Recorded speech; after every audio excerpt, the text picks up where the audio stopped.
ஆனால் எனக்கு உலக வாழ்க்கையில் எவ்வளவு ஜெபித்தாலும் என்னமோ தெரியல, என்னால் லெகுவாக வாழ முடியல. இப்படியே தான் இருக்குமா? இந்த வாழ்க்கையை லெகுவாய் வாழவே முடியாதா? வாழ்கிறதுலே ஒரு 80% மனிதர்கள் இந்த உலக வாழ்க்கையை எப்படி வாழ்கிறாங்க அப்படின்னு சொன்னால், இஷ்டமே இல்லாமல் தான் வாழ்கிறாங்க. எனக்கு கொஞ்சம் கூட இஷ்டம் இல்லை, ஆண்டவர் இன்னைக்கு எடுத்துக்கிட்டால் நல்லா இருக்கும், நான் உயிரோடு இருக்கணும்னு நினைக்கிறது என்னுடைய 2 பிள்ளைகளுக்காக தான்.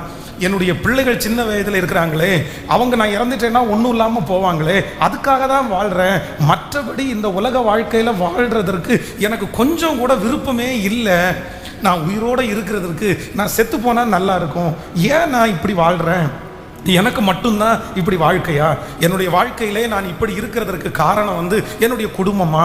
இல்லைன்னா எனக்கு பணம் இருந்திருந்தா நான் நல்லா வாழ்ந்திருப்பேனா? படிப்பு இருந்திருந்தா நான் நல்லா வாழ்ந்திருப்பேனா? இதை விட கொஞ்சம் வசதி கொடுத்திருந்தா நல்லா வாழ்ந்திருப்பேனா? இப்படியெல்லாம் நிறைய பேருடைய இருதயத்தில் தாங்கள் வாழ்கிற வாழ்க்கையை குறித்து ஒரு சந்தோஷமே இல்லாமல் கடினமாக டெய்லி காலையில் எழும்பி அவ்வளோதான் பெட்டில் உட்காரும் போதே நிறைய பேருக்கு என்ன ஆரம்பிக்குது தெரியுமா? ஒரு சோகம் ஆரம்பிக்குது. இன்னைக்கு விடியாமல் இருந்தால் நல்லா இருந்திருக்கும்ல, இன்னும் இரவு கொஞ்சம் நீளமாக இருந்தால் நல்லா இருந்திருக்கும்ல. சிலருக்கு இப்படின்னா, சிலர் என்ன நினைக்கிறாங்க அப்படின்னு சொன்னால், ஐயோ இன்னைக்கு இரவு வராமல் இருந்தால் நல்லா இருக்கும்ல. எதுக்கு இரவு வருது? நான் இரவு வந்தால் நான் தூங்க போகிறதும் இல்லை. என்னுடைய வாழ்க்கை என்ன ஒரு கேள்விக்குறியாக இருக்குது. எல்லாரும் சந்தோஷமாக வாழ்கிறாங்க, நான் மட்டும் துக்கமாக வாழ்கிறேனா? இப்படி காலையில் எழும்பினதுலேருந்து இன்னைக்கு வேலைக்கு போகணுமா, இன்னைக்கு உழைச்சாதான் சாப்பாடா, அவ்வளோதான், நம்ம ஃப்ரீயாக எதுவுமே பண்ண முடியாதா, மேனேஜர் திட்டுவாரா, பணம் சம்பாதிக்கணும்னா இவ்வளோ கஷ்டமா, இப்படி தாட்டெல்லாம் வந்துட்டே இருக்குது. ஆனால் ஒன்று நினைத்து கொள்ளுங்கள், உலகத்திலே இருக்கிற ஒரு மனிதன் வேண்டும் என்றால் இந்த வார்த்தையை சொல்லலாம். எனக்கு இந்த உலக வாழ்க்கை கடினமா இருக்குது, இந்த உலக வாழ்க்கை எனக்கு நல்லாவே இல்லை. ஆனா ஆண்டவரோட இருக்கிற, ஆண்டவரை தெரிந்த பிள்ளைகள் கண்டிப்பாக நான் நம்புறேன், இந்த உலக வாழ்க்கையை எதுவுமே இல்லைனாலும் நம்மால் லெகுவாய் வாழ முடியும்.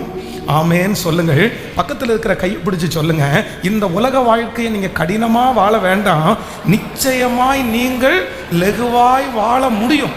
ஏன் அப்படின்னா ஆண்டவர் சொல்லியிருக்கிறார், இந்த உலகத்திலே உங்களுக்கு உபத்திரவம் உண்டு, ஆனாலும் திடன் கொள்ளுங்கள், நான் உலகத்தை ஜெயித்தேன் அப்படின்னு சொல்லியிருக்கிறார். அப்போ இந்த உலகத்தை லெகுவாய் வாழ்ந்தார்களா, பரிசுத்தவான்கள் எல்லாம் வாழ்ந்தார்களா அப்படின்னு நேற்றைக்கு வேதத்தில் நான் தியானிக்கும் போது எனக்கு ரொம்ப ஆச்சரியமா இருந்துச்சு. அப்போஸ்தலனாகிய பவுல் சொல்கிறார், நான் ஒன்றும் இல்லாமையில் இருக்கும்போது எல்லாம் உடையவனாய் நான் இருக்கிறேன். எனக்கு சிறைச்சாலையில் இருக்கும்போது சந்தோஷமா இருக்கிறாரு, சாப்பாடு இல்லாமல் இருக்கும்போது சந்தோஷமா இருக்கிறாரு.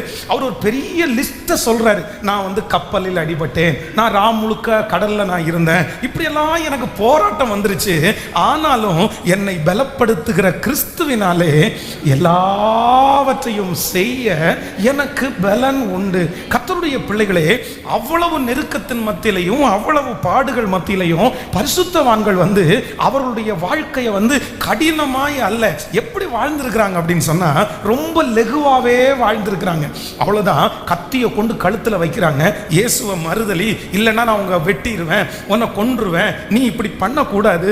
ஆனா அவ்வளோ பெரிய ஆபத்து வந்த போதிலும், அப்படியா, கிறிஸ்து எனக்கு ஜீவன், சாவு எனக்கு ஆதாயம், நீ எடுத்துக்கோ, அவ்வளவுதான், பரவாயில்ல, அவ்வளவுதானே, உயிர் தானே எடுப்பேன், அவ்வளவுதான், இங்க கண்ணை மூடுனா நான் அங்க போய் சேருவேன். அப்போ பசியில அவங்க லெகுவா இருந்தார்கள், பிரச்சனையில அவங்க லெகுவா இருந்தார்கள். இந்த உலகத்திலே இருந்த எல்லா சூழ்நிலையிலையும் நிறைய பரிசுத்தவான்கள் எப்படிதான் வாழ்ந்தாங்க அப்படின்னா லெகுவாய் வாழ்ந்தார்கள். அப்போ நான் நம்புறேன், இன்றைக்கு இந்த சத்தத்தை கேட்கிற ஒவ்வொரு ஆண்டவருடைய பிள்ளைகளையும் புதிய வருடம் ஆண்டவர் உங்களை கொண்டு போகும்போது எப்படி கொண்டு போறார் தெரியுமா? லெகுவாய் நடத்த போகிறார். என் தேவனுக்கு ஒரு பெரிய பேர் இருக்கிறது, அவர் கரவலாடுகளை மெதுவாய் நடத்துகிற கர்த்தர். அவர் கரவலாடுகளை மெதுவாய், நல்ல கரங்களை மேல தட்டி, ஆமென், நம்மை லகுவாய் நடத்துகிற கர்த்தர். நான் தீர்க்க தரிசனமாய் சொல்லுகிறேன், இந்த ஜபத்திலே நிறைய பேர் அந்த நினைவோடு கூட இருக்கலாம். பாஸ்டர், என்னால் முடியவே இல்லை, எனக்கு வாழ்றதற்கும் பிடிக்கல, எனக்கு சாகிறதற்கும் பிடிக்கல, என்னால் குழப்பமா இருக்குது, இப்படியே நான் என்ன செய்ய போறேன், புதிய வருஷம் எனக்கு எப்படி இருக்குமோ, நான் கலக்கத்தோட இருப்பேனோ, இவ்வளவு கடினமாய் நான் கடந்து போக வேண்டுமா? ஆனால் இன்று கர்த்தர் உங்க ஒவ்வொருத்தரையும் தனியா பார்த்து சொல்றாரு, இல்லை மகனே, வருகிற ஆண்டு உன்னை நான் லகுவாய் நடத்துவேன், நீ இவ்வளவு கடினமாய் கடந்து போக மாட்டாய், எந்த ஆபத்து வந்தாலும் நீ சந்தோஷமா இருக்க போகிறாய். நல்ல ஆமேன் சொல்லுங்கள். சமாதானமாய் ஆண்டவர் நடத்த போகிறார். என் ஆண்டவர் நம்மை லகுவாய் நடத்துகிற கர்த்தர். அதைத்தான் வேதத்தில் வாசிக்கிறோம். மேகம் போன்ற இத்தனை திரளான சாட்சிகள் நம்மை எபிரேயர் 12ஆம் அதிகாரம் 1வது வசனத்தில், மேகம் போன்ற இத்தனை திரளான சாட்சிகள் நம்மை சூழ்ந்து கொண்டிருக்க, பாரமான யாவற்றையும் நம்மை சுற்றி நெருங்கி நிற்கிற பாவத்தையும் தள்ளிவிட்டு விசுவாசத்தை துவக்கிறவரும் முடிக்கிறவருமாயிருக்கிற இயேசுவை நோக்கி நமக்கு நியமித்திருக்கிற ஓட்டத்தில் பொறுமையோடு ஓட கடவோம். கைகளை அசைத்து ஒரு ஹல்லேலூயா சொல்லலாம். இன்னைக்கு ஒரு 3 காரியங்களை வேகமாய் நான் சொல்லி முடிக்கிறேன். இது ரொம்ப அவசியமான ஒன்று. நல்லா கவனிச்சுக்குங்க. இது வெறும் பெரியவர்களுக்கு மட்டுமல்ல, சின்ன பிள்ளைகளுக்கு கூட சேர்த்து சொல்றேன். நீங்க இந்த உலக வாழ்க்கையிலே நீங்கள் லகுவாய் வாழ்வதற்கு இன்னைக்கு 3 ரகசியங்களை கற்றுத்தர போறோம். ஆமென் சொல்லுங்கள். சொல்லுங்க. இன்னைக்கு இந்த உலக வாழ்க்கையிலே லகுவாய் வாழ 3 ரகசியங்கள். ஆமென் சொல்லுங்கள். நான் நம்புறேன், இந்த ஆராதனை முடியும் போது எனக்கு என்ன ஒரு ஆசை அப்படின்னா, உங்களுடைய இருதயத்தில் இருக்கிற அந்த கனத்த இருதயத்தெல்லாம் அப்படியே இறக்கி வச்சுட்டு நீங்க எப்படி போகணும் தெரியுமா? அப்படியே லகுவா போறது மாதிரி இருக்கணும், சந்தோஷமா இருக்கிறது மாதிரி இருக்கணும். உலகத்தில் இருக்கிறவங்க நிறைய பேர் உங்களை பார்த்து கேட்கணும், என்னப்பா உனக்கு சம்பளம் மாறல, உன்னுடைய குடும்பத்தில் இருக்கிற சூழ்நிலையும் மாறல, உனக்கு நீ நினைச்சது மாதிரி எதுவுமே கிடைக்கல, ஆனா நீ போன வாரத்தில் இருந்ததை விட இந்த வாரம் ரொம்ப லகுவா இருக்கிறியே, ரொம்ப சந்தோஷமா இருக்கிறியே, இது எப்படி வந்துச்சு அப்படின்னு கேட்கும்போது நீங்க என்ன சொல்லணும் தெரியுமா? என் தேவனாகிய கர்த்தர் என்னுடைய பாரத்தை எல்லாம் ஏற்றுக்கொண்டு என்னை ரொம்ப லகுவாக்கினார், நான் லகுவாய் வாழ போகிறேன். ஆமென் சொல்லுங்கள். நம்ம லகுவாய் வாழ அழைக்கப்பட்டிருக்கிறோம். நம்பர் 1, முதலாவதாக ஒரு வசனத்தை நம்ம வாசிக்க போகிறோம். எல்லாரும் எடுத்துக்கொள்ளலாம். ஆமென் ஸ்தோத்திரம். பிலிப்பியர் 4ஆம் அதிகாரத்தை எடுத்துக்கொள்ளலாமா? பிலிப்பியர் 4ஆம் அதிகாரத்தினுடைய 12வது வசனத்தை வாசிக்கலாம். 4ஆம் அதிகாரம் 12வது வசனம். தாழ்ந்திருக்கவும் எனக்கு தெரியும், வாழ்ந்திருக்கவும் எனக்கு தெரியும், எவ்விடத்திலும் எல்லாவற்றிலும் திருப்தியாய் இருக்கவும் பட்டினியாய் இருக்கவும் பரிபூரணம் அடையவும் குறைவுபடவும் நான் போதிக்கப்பட்டேன். திரும்ப ஒரு விஷயம் கூட அந்த வசனத்தை வாசிக்கலாம். எல்லாரும் சேர்ந்து வாசிக்கணும்னு நான் எதிர்பார்க்கிறேன். சத்தமா வாசிக்க பார்க்கலாமே, உங்க சத்தம் கேட்கட்டும். தாழ்ந்திருக்கவும்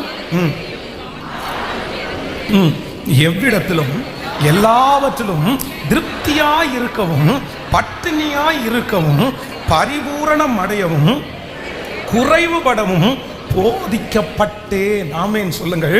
நான் கொடுக்கிற முதல் தலைப்பு என்ன அப்படின்னா, இங்க அப்போஸ்தலனாகிய பவுல் என்ன சொல்றாருன்னா, வாழ்ந்திருக்கவும் எனக்கு தெரியும், தாழ்ந்திருக்கவும் எனக்கு தெரியும்.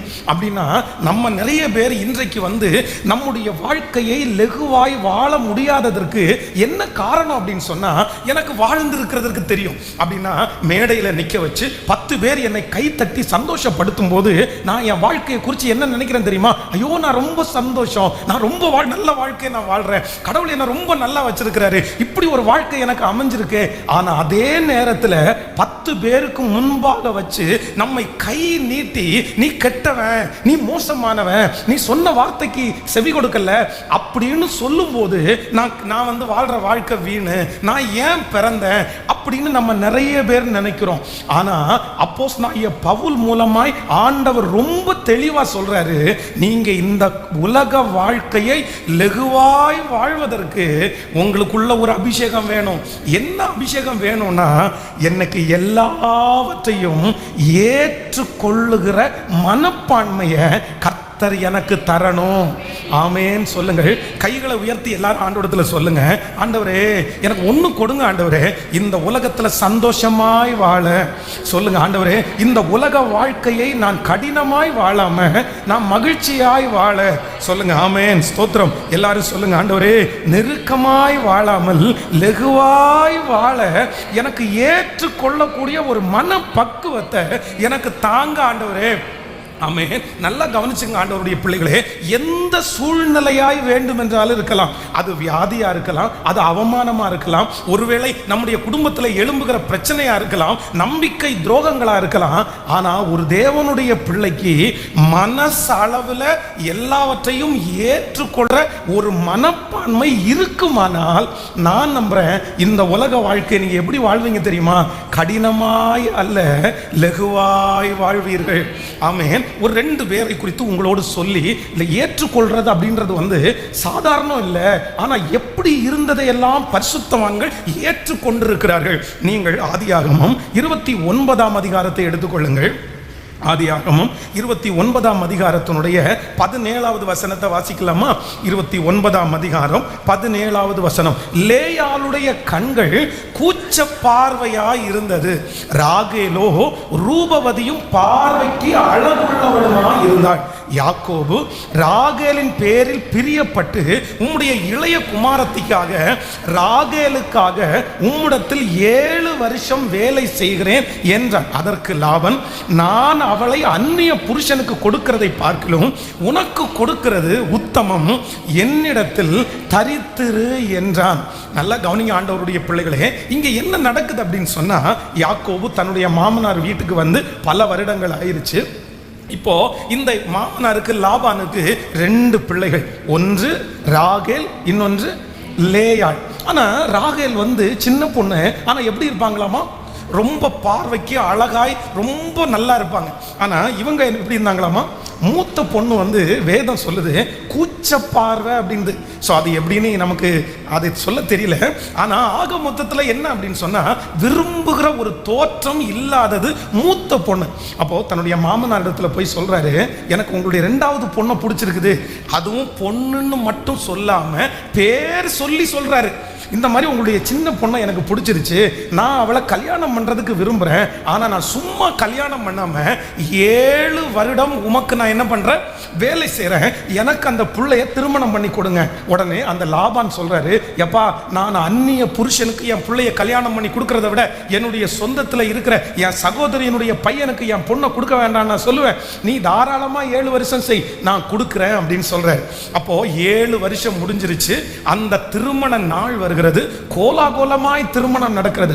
பொதுவாக இஸ்ரவேல் அவர்களுடைய திருமணம் எப்படி நடக்கும் அப்படின்னு சொன்னா, இந்த முஸ்லீம் அவங்க எல்லாம் இருக்காங்க பாருங்களேன், அந்த மாதிரி ஒரு செட்டப்ல தான் நடக்கும். அப்படின்னா பெண் இப்பதான் ரொம்ப மேக்கப் பண்ணி எப்படியோ வித்தியாசமாய் திருமணங்கள் நடக்கிறது. ஆனா அன்னைக்கெல்லாம் அவங்களுடைய முகத்தை முள்ளா மூடிட்டு கண்ணு மட்டும் தெரிகிற அளவுக்கு தான் அப்படிதான் கொண்டு வருவாங்க.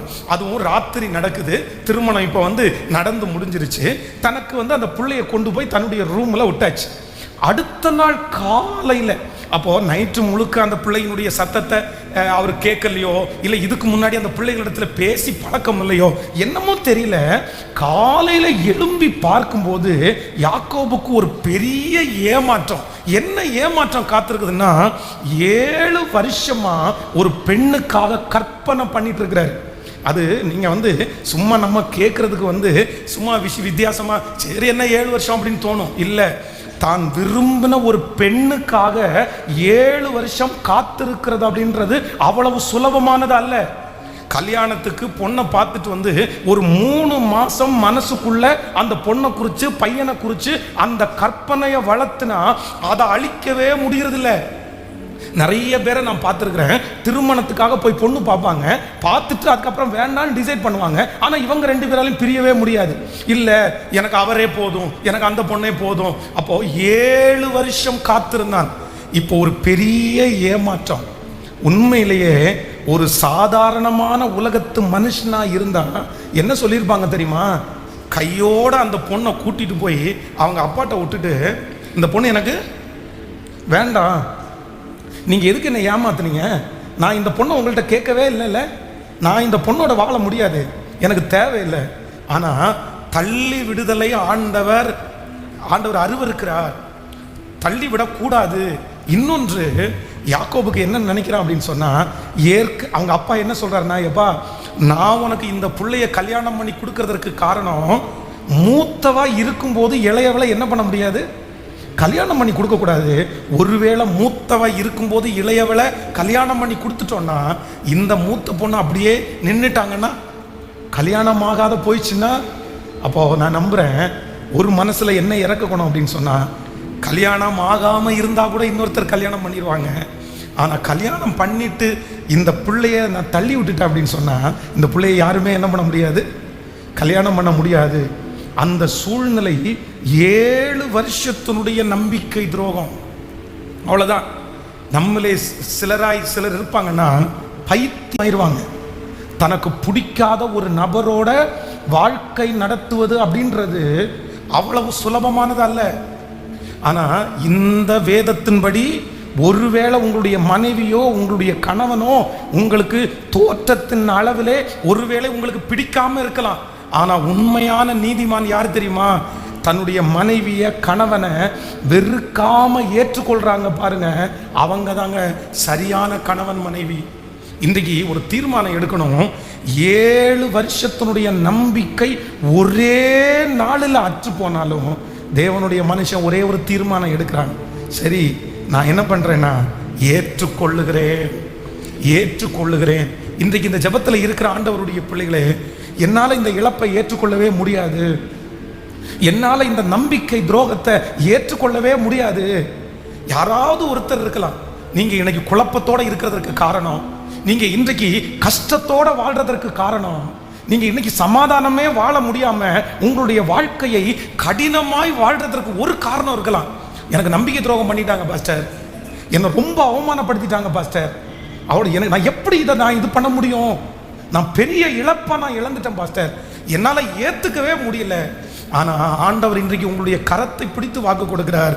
மகளே மகனே, எந்த சூழ்நிலையா இருந்தாலும், எவ்வளவு வருஷத்தினுடைய கற்பனையா இருந்தாலும், எப்பேற்பட்ட வியாதியா இருந்தாலும், எவ்வளவு பெரிய அவமானமா இழப்பா இருந்தாலும், நான் ஏற்றுக்கொள்ளுகிறேன் என்கிற ஒரு தீர்மானத்தை இப்ப நீங்க எடுப்பீர்களே ஆனால் நான் நம்புகிறேன், இனி இருக்கிற ஒவ்வொரு வாழ்க்கையும் கர்த்தர் உங்களை துக்கத்தோடு அல்ல, உங்களை லகுவாய் வாழ பண்ணுவதற்கு கர்த்தர் உதவி செய்ய வல்லவராய் இருக்கிறார். ஆமென். எனக்கு ஒரு கிருபை கொடுங்க ஆண்டவரே, எனக்கு ஒரு கிருபை கொடுங்க. என்ன கொடுங்கன்னா, எனக்கு எல்லாவற்றையும் ஏற்றுக்கொள்ளுகிற ஒரு மனப்பான்மை எனக்கு வேண்டும். ஆமென் சொல்லுங்க. கைகளை அசைத்து ஒரு ஹல்லேலூயா. ஆமென். ஒரு விஷயம் நானும் ஒரு பிரதர் ஒருத்தர் அவரோடு சேர்ந்து அந்த மேட்டுப்பாளையம் ரோட்டில் இருக்கிற ஒரு சின்ன அந்த ஜூஸ் கடையில் ஜூஸ் குடிக்கிறதுக்காக போக வேண்டிய ஒரு சூழ்நிலை. அப்போ என்ன ஆச்சு அப்படின்னு சொன்னால், நான் ஒரு ஜூஸை 2 பேருமே கையில் வாங்கிட்டோம். எங்கேருந்து வந்துச்சுன்னு தெரியல, அந்த ஜூஸுக்கு மேலே எனக்கு கொடுத்த அந்த டம்ளருக்கு மேலே ஒரு புழு நெளிஞ்சிட்டு இருக்கிறத நான் பார்த்தேன்.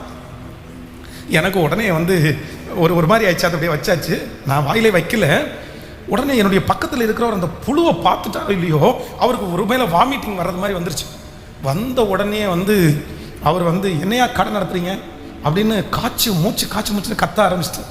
அப்போ நான் சொன்னேன், பிரதர் கொஞ்சம் பொறுமையாக இருங்க, ஒன்றும் பிரச்சனை இல்லை, சரி புழு இருந்துச்சு, ஒருவேளை மிக்சியில் போட்டு அடித்தா தெரிஞ்சிட போகுது, அதனால வேற ஒரு ஜூஸ் கேட்டால் கொடுத்துட போகிறாங்க அப்படின்னு சொல்லி அந்த இடத்துல பார்த்தீங்க அப்படின்னா ஒரு பெரிய பாஸ்டர், என்னால் ஏற்றுக்கவே முடியாது. நான் என்னை புழு என்னுடைய இதில் இருந்துச்சு. நான் சொன்னேன், பிரதர் இதை தூக்கி போட்டு வேற ஒன்று கொடுங்கன்னு சொன்ன உடனே அவன், சார் காசு கூட நீங்கள் கொடுக்க வேணாம் சார், ஒன்றுமே இதை ஃபோட்டோ எடுத்துடாதீங்க, இதை வேறு எதுவும் சொல்லிடாதீங்க, நான் வேற உங்களுக்கு இது பண்ணுறேன், காசு வாங்க மாட்டேன் அப்படின்னு சொல்லிட்டு இன்னொரு ஜூஸ் அடிச்சு கொடுத்தான். இவர் இந்த பாருங்க பாஸ்டர், நான் சாகிற வரைக்கும் இந்த கடையில் இனி என்ன குடிக்க மாட்டேன், ஜூஸே குடிக்க மாட்டேன். அவர் வெளியே வந்துட்டாரு, முடியவே முடியாது.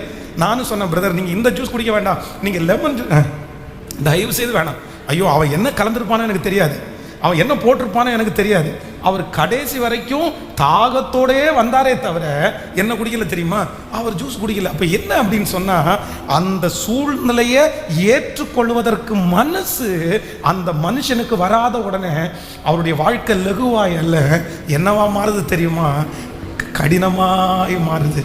பிரதர் உங்களை ஆஃபீஸில் திட்டுறாங்களா பிரதர்? உங்கள் குடும்பத்தில் பெரிய போராட்டமாக இருக்குதா பிரதர்? நீங்கள் தனிமையாக இருக்கிறீங்களா? ஏதோ ஒன்று உங்கள் மனசு ரொம்ப அழுத்துதா? எனக்கு மட்டும்தான் இதுவா? நான் மட்டும்தான் இப்படி இருக்கிறேனா அப்படின்னு நினைக்காதீங்க. எத்தனையோ பேர் இந்த பாதையில் கடந்து போகிறாங்க. ஆனால் உங்களோடு இருக்கிற கர்த்தர் என்ன வாக்கு கொடுக்குறாரு தெரியுமா? கண்டிப்பாக ஒரு நாள் இந்த சூழ்நிலை மாறும், நிச்சயமாய் ஒரு நாள் நான் மாற்றுவேன். ஆனால் இந்த நேரத்திலே நீ இதை ஏற்றுக்கொள்ளுவாய். ஆனால் இந்த சூழ்நிலையிலே கடினமாய் அல்ல, லகுவாய் வாழக்கூடிய கிருபையை கர்த்தரே நமக்கு தருவார். கைகளை உயர்த்தி எல்லாரும் சத்தமாய், ஆண்டவரே எனக்கு ஏற்றுக்கொள்ளக்கூடிய ஒரு மன பக்குவத்தை, இந்த வியாதியை நான் ஏற்றுக்கொள்ளணும், இந்த சூழ்நிலையை நான் ஏற்றுக்கொள்ளணும். ஹல்லேலூயா. ஏற்றுக்கிறது என்கிறது ஒரு மிகப்பெரிய அபிஷேகம். ஆமேன்னு சொல்லுங்க. நீங்க இன்னொரு மனிதனை கூட வாசிக்க முடியும், வேகமாக எடுத்துக்கொள்ளலாம். யோபுவின் புஸ்தகம் 1ஆம் அதிகாரத்தில் 4வது 5வது வசனத்தை வாசிக்கலாமா? 1ஆம் அதிகாரம் 4வது 5வது வசனம். அவருடைய குமாரர் அவனவன் தன் வீட்டில் விருந்து செய்கிற நாட்கள் விருந்து செய்து தங்கள் 3 சகோதரிகளையும் தங்களோட போஜனம் பண்ணும்படி அழைத்தார்கள். விருந்து செய்கிற அவரவருடைய நாள் முறை முடிகிற போது யோபு, ஒருவேளை என் குமாரர் பாவம் செய்து தேவனை தங்கள் இருதயத்திலே தூசித்திருப்பார்கள் என்று சொல்லி அவர்களை அழைத்து அனுப்பி பரிசுத்தப்படுத்தி அதிகாலமே எழுந்து எல்லாருடைய இலக்கத்தின்படியையும் சர்வாங்க தகன பலிகளை செலுத்துவான். இந்த பிரகாரமாகவே யோபு அந்நேளெல்லாம் செய்து வருவான். என்னை கவனமாய் கவனிங்கள். யோபுக்கு எத்தனை பிள்ளைங்க இருந்தாங்க? யோபுக்கு எத்தனை பிள்ளைங்க? 10 பிள்ளைங்க, 7 குமாரர்கள், 3 குமாரத்திகள். நல்லா எல்லாரும் கவனமாய் கவனிங்க. இந்த பிள்ளைகளுக்கு இந்த யோபு ஒரு ஸ்பெஷல் கேர் எடுக்கிறாரு. அப்படின்னா அவங்க ஒவ்வொருத்தரும் தனித்தனி வீட்டில் குடியிருக்கிறாங்க. எல்லாரும் அடிக்கடி ஒன்று சேர்றாங்க. அவங்க ஒன்று சேர்ற நாட்களில் ஒருவேளை ஆண்டவருக்கு விரோதமாய் ஏதாவது பண்ணியிருப்பாங்களோன்னு நினைச்சு ஒவ்வொருத்தரையா தனித்தனியா அழைச்சு அவர்களை பரிசுத்தப்படுத்தி அவங்களுக்காக ஜெபம் பண்ணி அவங்களுக்கு ஆண்டவரை குறித்து சொல்லி ஆண்டவருடைய பயத்தை குறித்து சொல்லி இவ்வளவு நேர்த்தியாய் நடத்தின இந்த பிள்ளைங்க.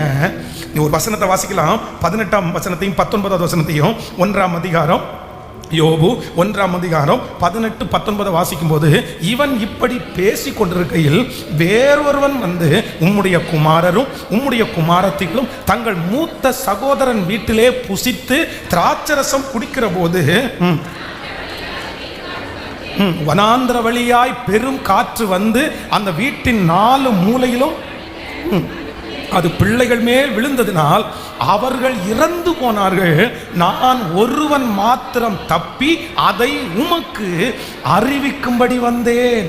கவனிங்க ஆண்டவருடைய பிள்ளைகளே, 10 பிள்ளைகளும் அவர்களுக்காக ஜெபம் பண்ணினாரு, அவர்களுக்காக பாவ நிவர்த்தி பண்ணினாரு. ஆனா ஒரே நாளில் அந்த 10 பேரும் மரிக்கிறார்கள். அவர்களை காவல் காத்த அவர்களோட இருந்த வேலைக்காரன் என்ன சொல்றாரு அப்படின்னு சொன்னா, நான் ஒருவன் மாத்திரம். அப்போ நமக்கு என்ன யோசனை வரும் அப்படின்னு சொன்னா, சரி 9 பிள்ளைய ஆண்டவர் மரணத்திற்கு ஒப்பு கொடுத்திருக்கலாம், அந்த ஒரு பிள்ளைய மட்டும் ஆண்டவர் உயிரோட வச்சிருக்கலாம்ல. இந்த வேலைக்காரன் உயிரோடு இருக்கிறான்ல, அதுக்கு ஒரு பிள்ளை உயிரோடு இருக்கலாம்ல.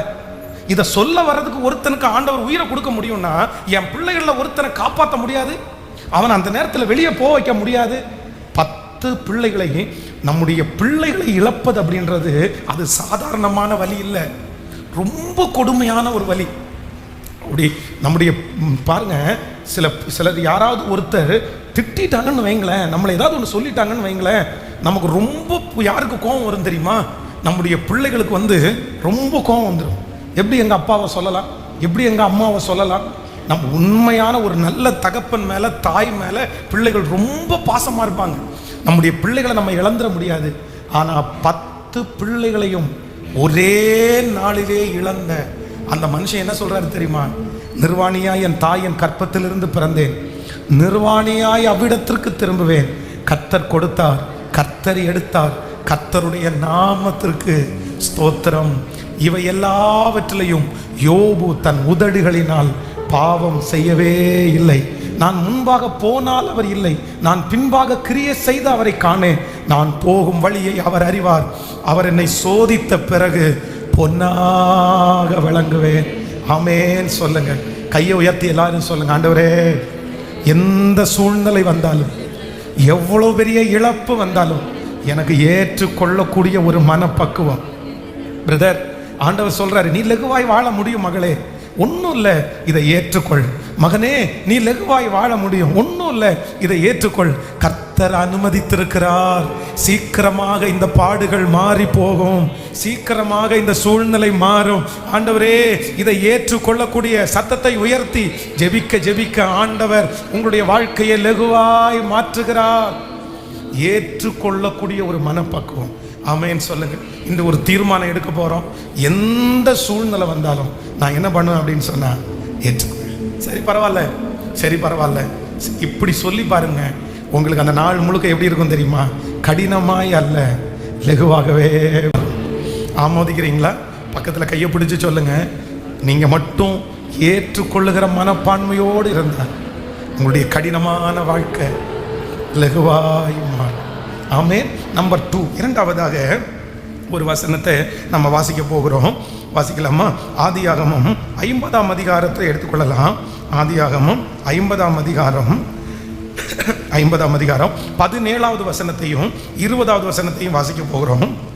ஆதியாகமம் 50ஆம் அதிகாரம் 17வது 20வது வசனத்தை வாசிக்கலாம். ஆகையால் உம்முடைய தகப்பனுடைய தேவனுக்கு ஊழியக்காரராகிய நாங்கள் செய்த துரோகத்தை மன்னிக்க வேண்டும் என்று அவனுக்கு சொல்ல சொன்னார்கள். அவர்கள் அவன் அழுதான், நீங்கள் எனக்கு தீமை செய்ய நினைத்தீர்கள், தேவனோ இப்பொழுது நடந்து வருகிறபடியே வெகு ஜனங்களை உயிரோடே காக்கும்படிக்கு அதை நன்மையாய் முடிய பண்ணினார். இன்னொரு வசனத்தை கூட வாசிக்கலாம். நீங்கள் 39ஆம் அதிகாரம், ஆதியாகமம் 39ஆம் அதிகாரத்தினுடைய 8வது 9வது வசனத்தை வாசிக்கலாமா? 8வது 9வது வசனத்தை வாசிக்கலாம். அவனோ தன் எஜமானனுடைய மனைவியின் சொல்லுக்கு இணங்காமல் அவளை நோக்கி, இதோ வீட்டிலே என்னிடத்தில் இருக்கிறவைகளில் யாதொன்றையும் குறித்து என் ஆண்டவர் விசாரியாமல் தமக்கு உண்டான எல்லாவற்றையும் என் கையில் ஒப்புவித்திருக்கிறார். இந்த வீட்டிலே என்னிலும் பெரியவன் இல்லை, நீ அவருடைய மனைவியாய் இருக்கிறபடினால் உன்னை தவிர வேறு ஒன்றையும் அவர் எனக்கு விலக்கி வைக்கவில்லை. இப்படி இருக்க நான் இத்தனை பெரிய பொல்லாங்குக்கு உடன்பட்டு தேவனுக்கு விரோதமாய் பாவம் செய்வது எப்படி என்றார். நல்ல கவனிங்க ஆண்டவருடைய பிள்ளைகளே, இந்த இடத்துல யோசேப்புடைய ஒரு வாழ்க்கையை குறித்து வேதம் சொல்கிறோம். அவனை ஆண்டவரை அனுப்பின பாதை என்கிறது லகு அல்ல, ரொம்ப கடினமான பாதை. அந்த மாதிரி ஒரு சிச்சுவேஷனுக்குள்ள நம்ம போனோம் அப்படின்னா, அந்த மாதிரி ஒரு சூழ்நிலைக்குள்ளே நம்ம அனுப்பப்பட்டோம்னா, நிச்சயமா சொல்ற அந்த வாழ்க்கையை நம்ம லகுவா வாழவே முடியாது. எப்படி வாழ முடியும்? அப்பா, செல்ல அப்பா, தனக்காக எல்லாரை விட நேசித்து தான் கூட படுக்க வைக்கிற அப்பா, தனக்கு பலவர்ண அங்கேயே வாங்கி கொடுக்கிற அப்பா, சந்தோஷமாய் வாழ்ந்தவன், அத்தனை பேரோட வாழ்ந்தவன், அவ்வளவு நேர்த்தியான ஒரு வாழ்க்கை. இப்போ தான் செஞ்சு பழக்கமே இல்லாத வேலை, அடிமைத்தனத்தினுடைய காரியம், நினைச்சது மாதிரி எதுவுமே பண்ண முடியல. எவ்வளவு பெரிய, அதுவும் தெரியாத ஒரு ஊரு, இவ்வளவு கடினமான அந்த வாழ்க்கையும் நான் நம்புறேன் யோசேப்புக்கு அது ரொம்ப பெருசா இல்லை. லகுவாய் வாழ்ந்ததற்கு என்ன காரணம் அப்படின்னு சொன்னா, தனக்கு விரோதமாய் பாவமே வந்து நிற்கும் போதும் இவ்வளவு பெரிய பொல்லாங்கை தேவனுக்கு விரோதமாய் நான் செய்வது எப்படி? கவனிங்க, ஆண்டவரோட நான் இருக்கிறேன், என்னோட ஆண்டவர் இருக்கிறார். இந்த ரிலேஷன்ஷிப்பு, இந்த உறவுல நீங்க சரியா இருந்துட்டீங்கன்னா, இந்த உலகத்துல இருக்கிற எவ்வளவு கடினமான பாதையும் உங்களுக்கு என்னவா தெரியாது? சொல்லுங்க, பக்கத்துல கையை பிடிச்சு சொல்லுங்க, தேவனோடு உள்ள உறவு, அவர் உங்களோடு இருப்பதும் நீங்கள் அவரோடு இருப்பதும். நான் கர்த்தருக்கு முன்னாடி நீதிமானா இருக்கிறேன், சொல்லுங்க, நான் உண்மையா இருக்கிறேன். இப்படிப்பட்ட ஒரு இருதயம் உங்களுக்குள்ளே இருக்குமானால் இந்த உலக வாழ்க்கை எப்படி இருக்காது தெரியுமா உங்களுக்கு? சொல்லுங்க. நமக்கு ஏன் சந்தேகம்? நமக்கு ஏன் சந்தேகம்? நமக்கு ஏன் ரொம்ப மனசு வருத்தமா இருக்குது? நம்மளால ஏன் சந்தோஷமா இருக்க முடியல? நம்ம நிறைய நேரங்களில் நினைக்கிறது என்ன தெரியுமா? நான் ஆண்டவருக்கு முன்னாடி நீதிமான் அல்ல, நான் ஆண்டவருக்கு முன்னாடி யாரா இருக்கிறேன்? இயேசு என் ஜெபத்தை கேட்பாரா? கிறிஸ்தவர்கள் 90% பேர் அவர்கள் வருகிற பிரச்சனையில அவங்க முதல்ல யோசிக்கிறது என்ன தெரியுமா? கர்த்தர் தண்டிக்கிறாரான்னு தான் யோசிக்கிறாங்க. ஹலோ, கவனிங்க. கிறிஸ்தவர்கள் தங்களுக்கு வருகிற பிரச்சனையில 90% பேர் முதல்ல யோசிக்கிறது, ஆண்டவர் என்ன தண்டிக்கிறாரா? என் பாவத்துக்கு எனக்கு பனிஷ்மெண்ட் கிடைக்கிறதா? நான் செய்த தப்புக்கு இந்த பிரச்சனை எனக்கு வந்துருச்சா? அதற்கு பிறகுதான் சத்ரு நமக்கு பிரச்சனை பண்றானா? அதற்கு பிறகுதான் ஆண்டவர் இதை நன்மைக்காக அனுமதித்திருக்கிறாரா அப்படின்ற தாட்டு மூணாவது தான் வருதே தவிர, முதல்ல என்ன வருது தெரியுமா? கர்த்தர் தண்டிக்கிறாரா? இது ஆண்டவருடைய தண்டனையா இருக்குமா? அப்போ ஒன்று நினைத்துக் கொள்ளுங்கள், என்னுடைய இந்த உலக வாழ்க்கையை நான் லெகுவாய் வாழ்கிறதற்கு ஒரு சீக்ரெட் இருக்குது.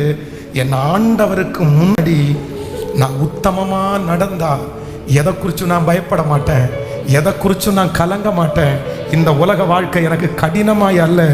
ஒன்று தெரியும், எது எனக்கு விரோதமாய் எழும்பி வந்தாலும் நான் நம்புவேன், என்னோடு கூட இருக்கிறவர், என்னை பலப்படுத்துகிற கிறிஸ்து, எனக்காக யாவையும் செய்து முடிக்கிறவர் என்னோடு கூட இருக்கிறதுனாலே பகலிலே வெயிலாகிலும் இரவிலே நிலவாகிலும் என்னை சேதப்படுத்துவது இல்லை.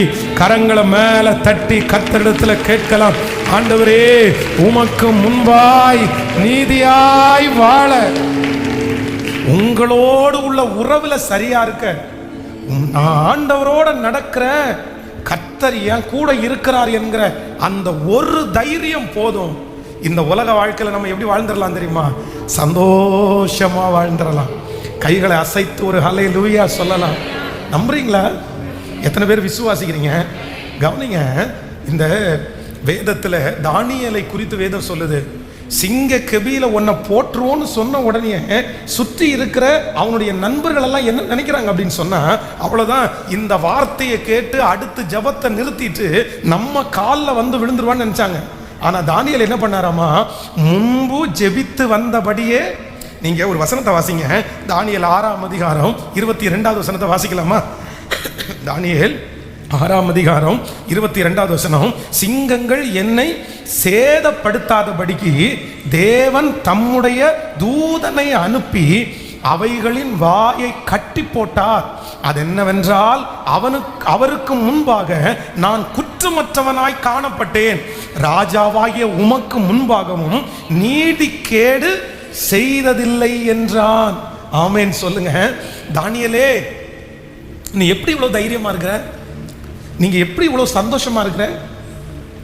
இவ்வளவு கடினமான பாதையை நீ லெகுவாய், கவனிங்க, அவனுக்கு முன்பாக இருந்த சவால் வந்து ரொம்ப ஈஸின்னு நினைக்கிறீங்களா?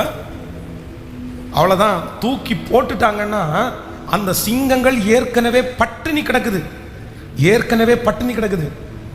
அவங்களுடைய வேலைக்காரங்களை உள்ள போட்ட உடனே போகிறதுக்கு முன்னே அவங்க என்ன பண்ணிச்சாமா? சாப்பிட்டுச்சாமா. ஒரு மிருகத்துக்கு கூண்டுக்குள்ள போடுறதுன்றது, அதுவும் டைம் கொடுக்காம போட்டு உடனே தூக்கி போட்டாங்கன்னா கூட பயம் இருக்காது. தூக்கு தண்டனை கைதியை வந்து அவன் தூக்கு மேடைக்கு போகிறதுக்கு முன்னாடி அவனுடைய பாதி உயிர் அவனை விட்டு போயிடும் பயத்தில். அதுவும் முன்னாடியே அனௌன்ஸ் பண்ணிட்டாங்கன்னு வைங்களேன். இந்த உலகத்திலேயே ரொம்ப கொடுமையான வலி என்ன வலி தெரியுமா? நம்ம சாக போறோன்ற வலி தான் கொடுமையான வலி. நம்ம கொஞ்சம் கொஞ்சமா செத்துருவோம், நம்ம சாவ பக்கத்துல நெருங்கிட்டோம் அப்படின்ற வலிய ஒரு மனுஷன் உணர ஆரம்பிச்சாங்கன்னா அந்த மாதிரி ஒரு வலி ரொம்ப பெருசு, ரொம்ப கஷ்டம் அது. ஆனா நான் நம்புறேன், ரொம்ப ஜாலியா ரொம்ப சந்தோஷமா டெய்லி காலையில போறது மாதிரி. ஏண்டா, நீ அந்த லெட்டரை பார்த்தியா இல்லையா? ராஜா சொன்ன நியூஸ் உனக்கு கேட்டுச்சா இல்லையா? நான் நம்புறேன், சுற்றி இருந்தவங்களுக்கு எல்லாருக்கும் இவனுக்கு ஏதோ பிரம்ம பிடிச்சிருச்சா, பித்து பிடிச்சிருச்சா? ஆனா நான் நம்புறேன், அந்த சிங்க கெபிக்குள்ள இருந்து வெளியே வரும்போது தானியேல் என்ன சொல்றாரு தெரியுமா? நான் ராஜாவுக்கும் துரோகம் பண்ணல, என் ஆண்டவருக்கு முன்னாடி இன்னைக்கு வரைக்கும் எப்படி இருக்கிறேன் தெரியுமா? உத்தமமா இருக்கிறேன். உத்தமமாய் நடக்கிறவர்கள் இந்த உலகத்திலே வருத்தத்தோடு அல்ல, சந்தோஷமா இருக்கிறார்கள். அவர்களுடைய இருதயம் பூரிக்கும். அவர்களுக்கு விரோதமாய் ஒரு பெரிய கூட்டம் எழும்பினாலும், பெரிய யுத்தமே வந்தாலும் அவர்களுடைய இருதயம் கலங்கவே கலங்காது. கைகளை உயர்த்தே எல்லாரும் ஆண்டவரிடத்தில், இந்த உலக வாழ்க்கையில நான் லெகுவாய் வாழ சொல்லுங்க, லகுவாய் வாழ. வருகிற 2024 வருஷத்துல லகுவாய் வாழ உங்களோடு உள்ள அந்த உறவை மட்டும், அந்த பரிசுத்த வாழ்க்கையை மட்டும், சத்தமா பத்தாது, சத்தத்தை உயர்த்தி எல்லாரும் கேட்கும் போதே அந்த மகிமை உங்களை தொடட்டும். ஆமென்.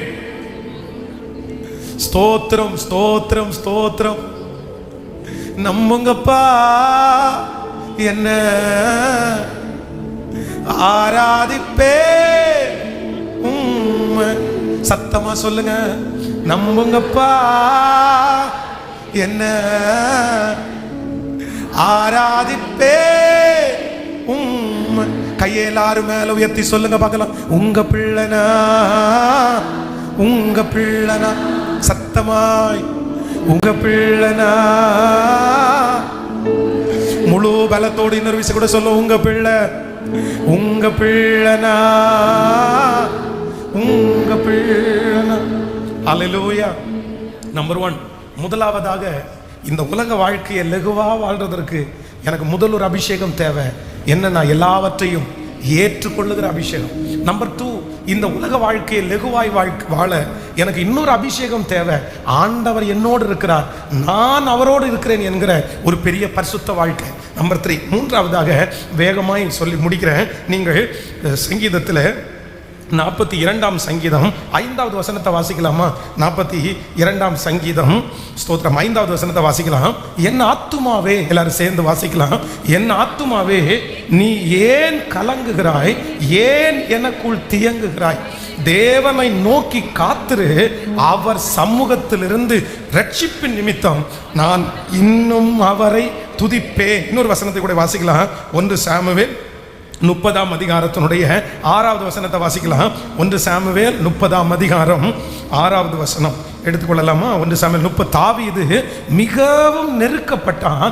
சகல ஜனங்களும் தங்கள் குமாரத்திகளின் நிமித்தம் மன கிளேசத்தினால் அவனை கல்லறிய வேண்டும் என்று சொல்லிக் கொண்டார்களோ, தாவீது தன் தேவனாகிய கர்த்தருக்குள்ளே தன்னை திடப்படுத்தி கொண்டான்.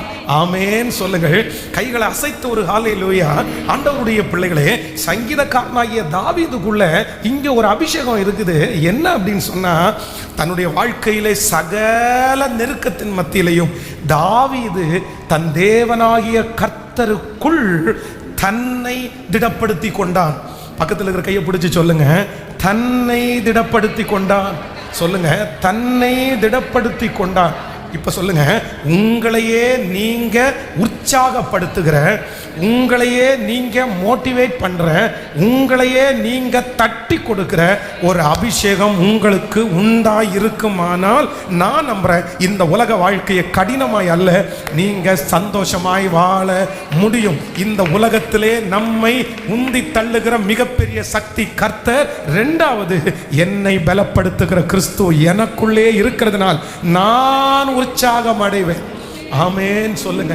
என்ன ஒரு தீர்மானம் எடுக்கணும்னா, கடினமான இந்த உலக வாழ்க்கையை லகுவா வாழ்றதற்கு 3வது ஒரு பாயிண்ட்ஸ் இருக்கு. என்ன தெரியுமா?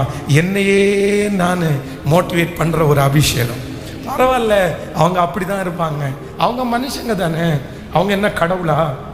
சரி பரவாயில்ல, ஒரு பாடத்தை ஆண்டவர் கற்பிச்சு கொடுத்துருக்கிறாரு, நம்ம சரியாயிடலாம். சரி, நம்ம தானே சம்பாதிச்சோம், நம்ம தானே இழந்தோம், திரும்பவும் நம்ம சம்பாதிச்சுக்கிடலாம். சரி பரவாயில்ல, ஒரு இடத்துல தானே அவமானப்படுத்தினாங்க, 10 இடத்துல கர்த்தர் என் தலையை உயர பண்ணுவார்.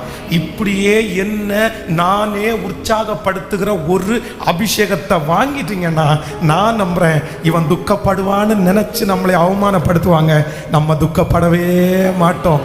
அவங்க கண்ணுக்கு முன்னாடி நம்ம சந்தோஷமாய் கரங்களை தட்டும் போதே இந்த உலகத்திலே லகுவாய் வாழக்கூடிய ஒரு மகிமை. தகப்பனே, இப்பொழுது உம்முடைய தயவுள்ள கரம் உம்முடைய பிள்ளைகள் மேல் இருப்பதாக. ஆமென். கர்த்தர் உங்களுக்கு ஒரு பெரிய வாக்குத்தத்தத்தை தர்றார். வருகிற ஆண்டு நான் உன்னை லகுவாய் நடத்துவேன், உன்னை லகுவாய் நடத்துவேன். உங்களுக்கு முன்பாக இருக்கிற அதிசயம் அது கடினமாய் அல்ல, லகுவாய் நடக்கும். இதற்கு முன்பாய் கடினமாய் நடந்த சில காரியத்தை கர்த்தர் வருகிற ஆண்டிலே லகுவாய் சுதந்தரிக்க கர்த்தர் உங்களுக்கு கிருபை செய்ய போகிறார். இஸ்ரவேலுடைய சிறையிருப்பை திருப்பும் போது சொப்பனம் பார்க்கிறது போல கர்த்தர் அந்த ஜனங்களை மாற்றினது போல நான் நம்புகிறேன். கர்த்தர் உங்கள் சிறையிருப்பை திருப்பும் போது உங்களுக்கு சொப்பனம் பார்க்கிறது மாதிரி, ஹல்லேலூயா, அந்த பிள்ளையினுடைய வாழ்க்கையை கர்த்தர் லெகுவாய் கட்ட போறாரு. உங்களுடைய சம்பாத்தியத்தை கர்த்தர் லெகுவாய் சுதந்தரிக்க ஆண்டவர் உதவி செய்ய போறாரு. சத்தமாய் ஆமேன் சொல்லுங்க. எத்தனை பேர் தேவ சமூகத்தில் எழும்பி நிற்க முடியும்? Thank you Jesus. நன்றி ஆண்டவரே, என்னை லெகுவாய் நடத்த ஆசைப்படுகிற ஒரு கர்த்தர். நான் நெருக்கமாய் நடப்பதற்காக அல்ல, என்னுடைய தலையின் மேல் இருக்கிற சுமையை இறக்கி வைத்து என்னை லகுவாய் நடத்துகிற கர்த்தர்.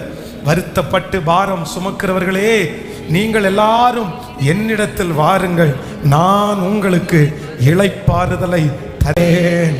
ஆமென் சொல்லுங்க. நம்முடைய தேவன் யாராமா? நமக்கு இளைப்பாறுதலை தருகிறவர். ஆமோதிக்கிறீங்களா இல்லையா? நம்புறீங்களா இல்லையா? எனக்கு என்ன தருவாரு?